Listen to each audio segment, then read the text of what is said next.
Greece के लिए visa apply करा था और हमारा वीज़ा आ गया है।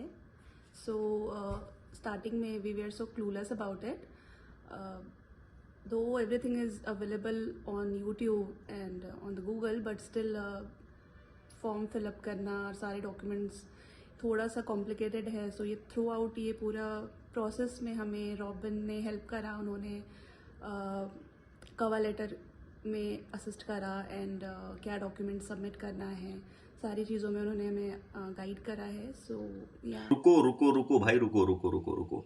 फ्रेश पासपोर्ट पे वीज़ा आया है शेनिगन। सुनने में अच्छा लगता है ना, लेकिन भाई हर चीज़ जो आप देखते हो वीडियोस में वो भी रियलिटी नहीं होती।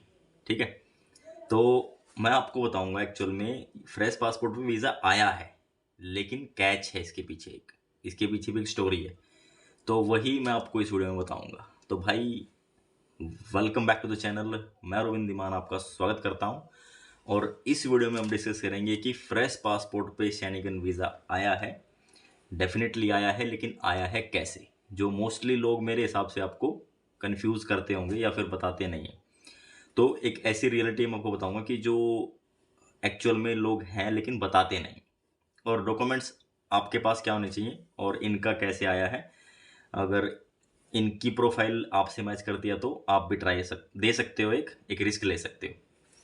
तो भाई देखो, प्रॉपर अगर मैं बात करूं, शेनिगन वीज़ा फ्रेश पासपोर्ट पे अगर मिलता है तो मिलता किनको है, सिर्फ और सिर्फ 15% लोगों को। 100 में से अगर कंपेयर करें, अगर 100 एप्लीकेशन जाएंगी तो 10 से 12-15 लोगों को वीज़ा मिलेगा। ठीक है, ये चीज़ आप ध्यान रखना। अगर और जो बाकी जो लोग हैं, बाकी जो 80% लोग हैं या 85% लोग हैं, उनको नहीं मिलता। क्यों नहीं मिलता? रीज़न है भाई। देखो, शेनिगन वीज़ा लेने के लिए आपको थोड़ी ट्रैवल हिस्ट्री भी होनी चाहिए, आपका बैंक बैलेंस प्रॉपर मेंटेन होना चाहिए, और आपकी जो ITR है वो भी आपके जो फंडामेंटल्स हैं आपके बैंक के, उनके साथ मर्ज करनी चाहिए। तो ये 3 चीज़ें हैं। पर उसके बाद आपका बिजनेस प्रूफ, GST है तो प्लस पॉइंट रहता है, या फिर MSME, या फिर स्टेट वाइज सर्टिफिकेट बनते हैं बहुत सारे स्टेट में। तो ये नॉर्मल डॉक्यूमेंट है। अपार्ट फ्रॉम दैट, इसके अलावा आपको जो जिस भी कंट्री का आप वीज़ा अप्लाई कर रहे हो, जर्मनी, फ्रांस, नीदरलैंड, या फिर चेक रिपब्लिक, या फिर ग्रीस, या फिर कोई भी शेनिगन कंट्री, उसकी प्रॉपर चेकलिस्ट में आप देखो कि उन्होंने क्या क्या डॉक्यूमेंट्स की डिमांड करी है। मोस्टली कंट्रीज 3 मंथ की बैंक स्टेटमेंट मांगती हैं और 2 साल की ITR। बाकी हर एक कंट्री का अलग अलग रूल है भाई, वो चेकलिस्ट के हिसाब से ही आपको डॉक्यूमेंट देने होते हैं। एक्स्ट्रा आप लगा सकते हो लेकिन ज़रूरी नहीं है। लेकिन जो डॉक्यूमेंट उन्होंने मांगे हैं, अगर वो डॉक्यूमेंट आपने एक भी डॉक्यूमेंट नहीं लगाया तो भाई ऑलमोस्ट रिफ्यूज़ल ही आएगा आपका। तो भाई अभी मैं आपको इनकी प्रोफाइल के बारे में बताता हूँ।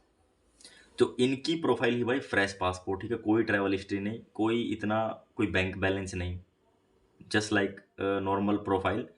और मेरे हिसाब से 20,000 रुपये इनके अकाउंट में आ रहे थे salary, and she is working as a supervisor. She was working in a company. तो भाई 20,000 रुपये की सैलरी आ रही थी। 20,000 रुपये में अगर कोई मेल अप्लाई करेगा जिसकी सैलरी 20,000 रुपये है और वो अपने डॉक्यूमेंट लगा देता तो उसके चांस कम है। इनकी जो फाइल लगी थी वो एज ए कपल लगी थी, मतलब इनके हस्बैंड के साथ इनकी फाइल लगी थी। तो भाई अगर हम अकेले इनकी फाइल लगाते तो डेफिनेटली ये वीज़ा रिफ्यूज़ होता, डेफिनेटली। लेकिन एज ए कपल इनकी फाइल लगी थी, और जो कपल के फंडामेंटल जो डॉक्यूमेंट्स थे भाई, स्टेटमेंट, बिजनेस प्रूफ, वो स्ट्रॉन्ग थे, तो उसके बिहाफ पे ये वीज़ा मिला है। और मोस्टली लोग आपको क्या बोलेंगे कि वीज़ा आ गया तो भाई फ्रेश पासपोर्ट में मैंने कर दिया, मैंने बिना ITR के कर दिया, मैंने ये कर दिया, मैंने वो कर दिया। ऐसा भाई रियलिटी में कम होता है। ये हुआ है उनकी फाइल के साथ, यानी कि कंबाइंड फाइल डली थी तो उसमें इनका वीज़ा ग्रांट हुआ है, ना कि इंडिविजुअल में। इंडिविजुअल में भाई वीज़ा आपको पता है प्रॉपर डॉक्यूमेंटेशन होनी चाहिए भाई, बैंक स्टेटमेंट पे आपका काम होना चाहिए मिनिमम। भाई कोई बहुत सारे लोग पूछते हैं कि बैलेंस कितना। देखो भाई, जो एक साथ बैलेंस डालोगे आप, एक साथ आपने 10 लाख भी डाल दिया ना अकाउंट में, तो आप 100% आपका वीज़ा रिफ्यूज़ है, क्योंकि आपका पर्पज़ ही क्लीन शो करता है काउंसलेट को कि भाई आपने सिर्फ और सिर्फ वीज़ा लेने के लिए पैसे डाले हैं, बाकी आपके पास कुछ नहीं है, नंग हो, ऐसा वो सोचते हैं। ठीक है, तो ये चीज़ आप ध्यान रखो कि जब भी आप स्टेटमेंट लगाओगे तो भाई एटलीस्ट 3 मंथ आपका बैलेंस मेंटेन रहना चाहिए, ठीक है। आईटीआर आपकी बैंक से अकाउंट से मैच करनी चाहिए। अब बहुत सारे भाई तेड़मबाजी लोग भी होते हैं जो सीए टाइप जो होते हैं ना, सीए जो अपने आईटीआर आपने डलवाते हो, वो क्या करते हैं कि भाई बैंक स्टेटमेंट की हमें ज़रूरत ही नहीं है, हम तो ऐसे ही डाल देंगे आपका 480 490 495 की बना देंगे, कोई दिक्कत ही नहीं है।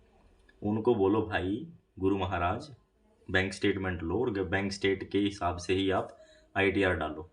वो जो डाल देते हैं ना 480 490, कोई फ़ायदा नहीं है उसका, बेकार है वो। और जो एक साथ भी डालते हैं भाई वो भी नेगेटिव इम्पैक्ट है, क्योंकि उसका भी क्लियरली ये शो करता है कि भाई ये सिर्फ और सिर्फ वीज़ा लेने के लिए उन्होंने फाइलिंग करी है आईटीआर की।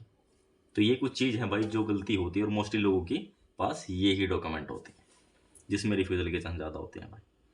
तो देखो डॉक्यूमेंट आपको प्रिपरेशन आपको करनी है। मैंने बता दिया कि क्या जो एक्चुअल प्रोफाइल है उसको वीज़ा मिलता है, किसको, आपका बैंक बैलेंस मेंटेन हो 3 से 4 महीने, फिर 6 महीने से आपकी आईटीआर आपके बैंक से अकाउंट से मैच हो, और थोड़ी बहुत ट्रैवल हिस्ट्री हो भाई, और आपका बिजनेस प्रूफ हो जीएसटी या फिर एमएसएम, बस भाई 99.9% आपको वीज़ा मिलेगा, ठीक है। एक साथ बैलेंस मत डालो, एक साथ आईटीआर मत डालो, ताज़ा कोई बिजनेस प्रूफ बनाओगे तो वो भी बेकार ही है, ये रिफ्यूज़ल के ही चांस रहते हैं इसमें भाई। बाकी आप रिस्क लेना चाहो, अगर भाई 100 में से 10 हो भी जाते हैं, ठीक है, मैं ये नहीं बोला कि नहीं होंगे, बिल्कुल भी 100 में से 10 हो भी जाते हैं, लेकिन उनका फिर बहाना ऐसे किया जाता है कि पता नहीं कि क्या ही हो गया। तो ये है भाई रियलिटी, ठीक है। तो होपफुली आपको कुछ ना कुछ इसमें सीखने को मिला होगा, और आप इसको शेयर कर सकते हो भाई, अच्छे लगे तो, नहीं लगे तो मत करना भाई। और अगर आपका कोई भी डाउट रहता है, ठीक है, शेंगन वीज़ा की सर्विस आपको चाहिए तो बिल्कुल बजट में है भाई, वो मिल जाएगी। और आपको सेपरेट सर्विस चाहिए, आपको कवर लेटर चाहिए, ट्रैवल आइटनरी चाहिए, आपको होल्ड वाली टिकट चाहिए, आपको होटल बुकिंग चाहिए, और आपको इंश्योरेंस चाहिए, या कुछ बहुत सारी चीज़ें हैं जो प्रॉपर फाइलिंग में लगती है, आप लोगों को पता ही होगा जो वीडियोस देख रहे हैं, तो वो की आपको सेपरेट सर्विस भी मिल जाएगी, ठीक है। तो भाई इसको आप शेयर कर सकते हो अच्छे लगे तो। और ऐसे ही इन्फॉर्मेशन इंटरनेशनल ट्रैवल से रिलेटेड, वीज़ा से रिलेटेड, इमिग्रेशन से रिलेटेड सारी इन्फॉर्मेशन हम यहाँ पे शेयर करते रहते हैं आप लोगों के साथ, ताकि आप लोग स्मूथली ट्रैवल कर पाएँ। तो मिलेंगे आपसे नेक्स्ट वीडियो में, टिल देन टेक केयर।